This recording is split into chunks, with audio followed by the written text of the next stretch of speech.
أعوذ بالله من الشيطان الرجيم. وجاء المعذرون من الأعراب ليؤذن لهم وقعد الذين كذبوا الله ورسوله سيصيب الذين كفروا منهم عذاب أليم. ليس على الضعفاء ولا على المرضى ولا على الذين لا يجدون ما ينفقون حرج إذا نصحوا لله ورسوله ما على المحسنين من سبيل والله غفور رحيم. ولا على الذين إذا ما أتوك لتحملهم قلت لا أجد ما أحملكم عليه تولوا وأعينهم تفيض من الدمع حزنا ألا يجدوا ما ينفقون.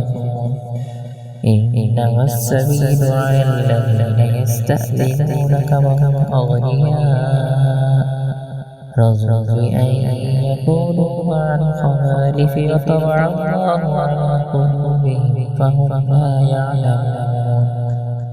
يعتذرون إليكم إذا رجعتم إليه قل لا تعتذروا لن نؤمن لكم قد نبأنا الله من أخباركم وسيرى الله عملكم ورسوله ثم تردون إلى عالم الغيب والشهادة فينبئكم بما كنتم تعملون.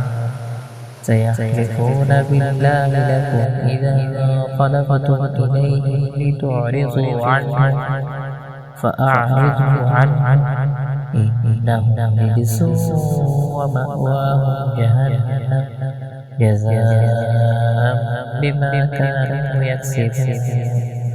يحلفون لكم لترضوا عنهم فإن ترضوا عنهم فإن الله لا يرضى عن القوم الفاسقين. الأعراب أشد كفرا ونفاقا وأجدر لا يعلم حدود ما أنزل الله على رسوله والله عليم حكيم.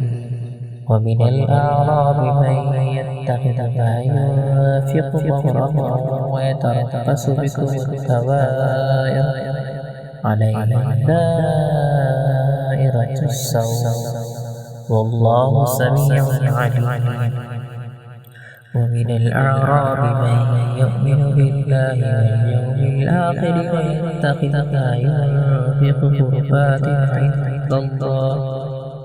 قربات عند الله وصلوات الرسول ألا إنها قربة لهم سيدخلهم الله في رحمته إن الله غفور رحيم.